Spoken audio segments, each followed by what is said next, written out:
Welcome on in, guys, welcome to another video. This time we are in the F16 Viper and we're going to do a little startup guide here.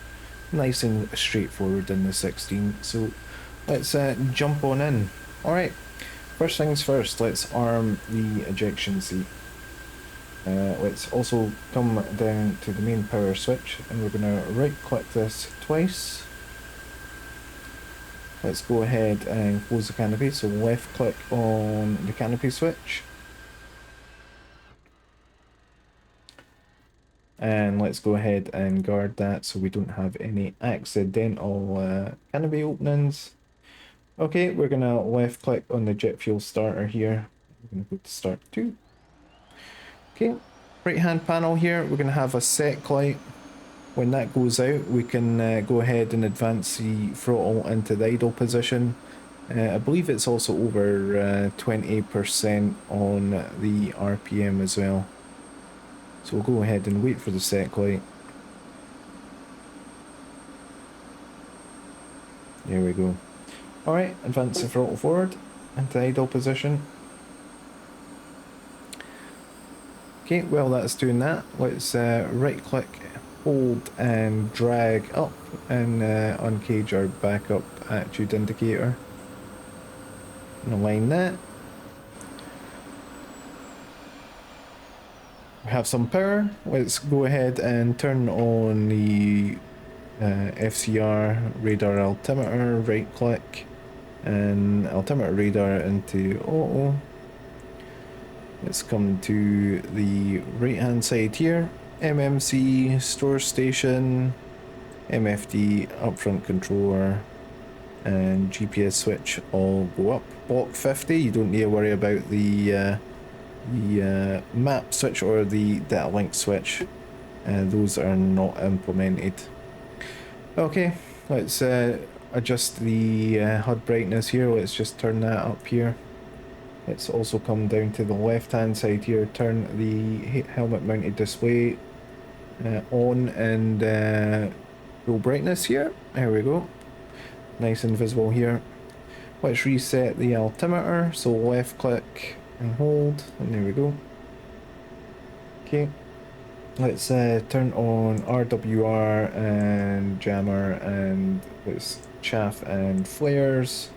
Let's also turn on the threat warning power. I'm going to be putting my chaff and flares on to bypass on program 4. We're also going to turn on backup radio here. Set that to both. IFF master switch is going to go to norm. You're also going to see on the left hand side here we have our anti-collision light and our formation light and etc. all here, and the master switch for that is right there, so you can, when you do the offense in, you can just left click or map a button. I have a button mapped for norm and off. Okay, so that's that. Right, let's go ahead and start the alignment here. So we're going to use stored heading today. So let's right click to stored heading. It is the quickest. If you do a full alignment, it takes about 8 minutes. The stored heading takes about 90 seconds. So let's go ahead and wait for that.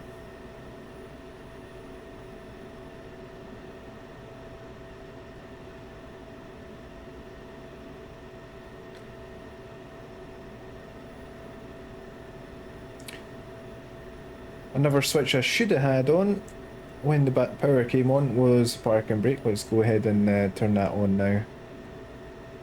Stores config switch as well. When you will have a master caution and you will have a light if your stores config switch is not in the correct position. Cat 1 is an air-to-air loadout without external tanks. Cat 3 is any loadout with external tanks or air-to-ground weaponry.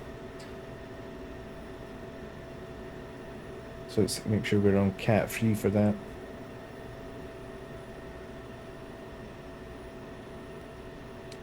So the alignment's almost ready. It'll count down to 10. When it reaches 10, the ready light will start flashing on the data display there. You'll also get nav flashing on the HUD there as well. So there we go. Alright, we're going to turn the switch to nav. Okay, we're going to check the GPS is on, so it's Dober left to return. Number 6, GPS system is on. So let's go ahead and turn on the data link. So let's press the list. And data link is E, which is the enter switch. Oh. Yeah, turn on the mid switch first. So right click to on, and then we can go ahead and do that.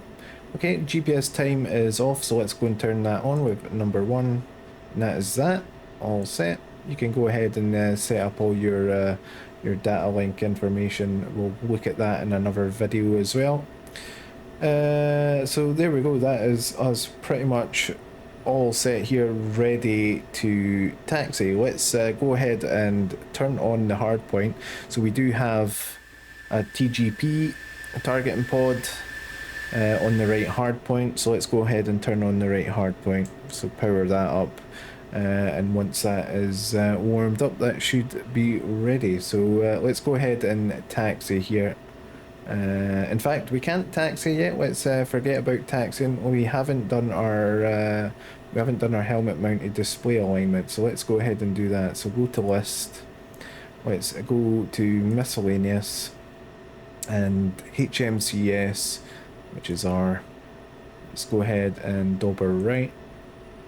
And it's going to have core, so we're going to select, and we are going to have this symbology here, and we are going to press a button on the throttle, which is called enable switch depress. So let's go ahead and do that. So when it's press and hold, gotta get a line in, then align OK. Okay, and then we're going to press select and select again. And it's going to be, you're going to have these two crosses that you're going to need to line up with the main symbology on the HUD, which you adjust with radar cursor switch left, right, up and down. So let's align them, select again, line that bottom cross, and select. And that is it. That is the HMD aligned. So you're going to want to do that on a cold start. On a hot start, you don't need to worry about that. Okay, let's go ahead and turn on the taxi light. And let's turn off our parking brake. Clear that anti-collision light. Let's turn the anti-skid on, sorry. Alright, let's nose wheel steering switch. And let's taxi on out.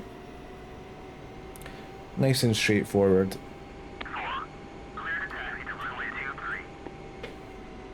So you're going to want to keep the turns nice and slow if they are tight turns. In the 16, landing gear is quite narrow, so she will tip over if you are too quick.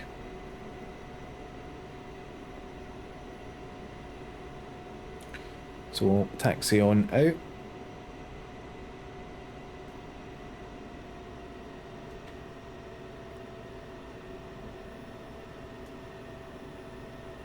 Again, just being mindful of those turns.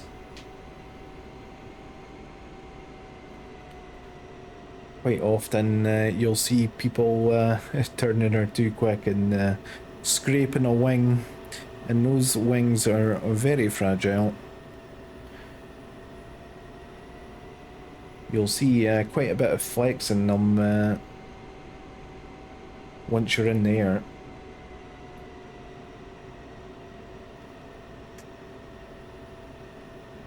Kind of another thing you have to be wary of if you take any damage.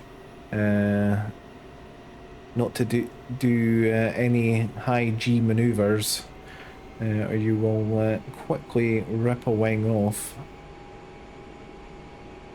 So we'll taxi down to the end of the taxiway here, get ourselves on lined up on the runway.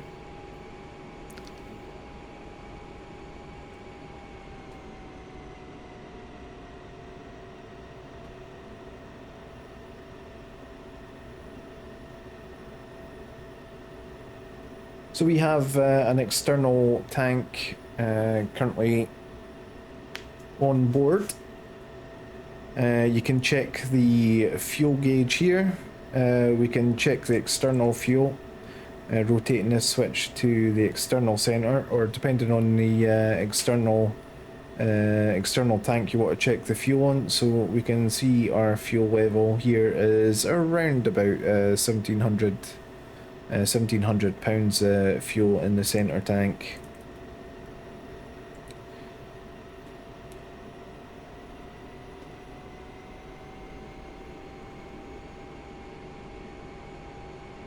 You can go ahead and set a bingo fuel as well, coming into list, and currently we are set for £2,000 for our bingo fuel warning, which is fine for today's video.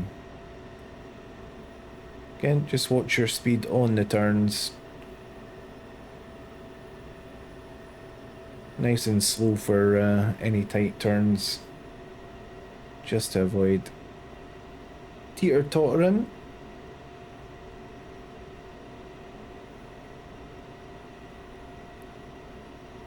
Okay, and we're not going to use afterburner for this takeoff here. Just going to use mill power, so let's get lined up. And we'll advance the throttle to the gate.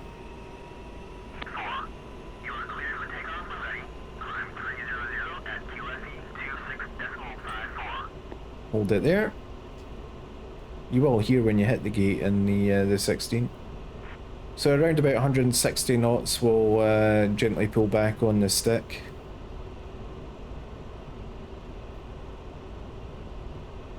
Right, so pulling back, and she'll lift nice and easy. Loads of room. Okay, let's get that gear up.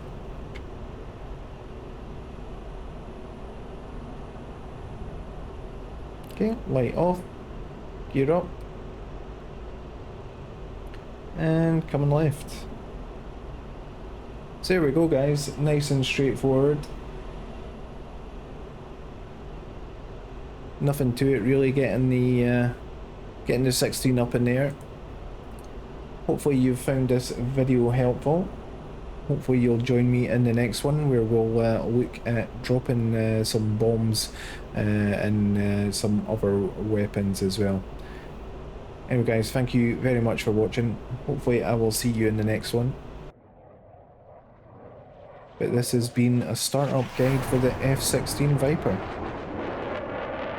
Thank you very much for watching, guys, and bye for now.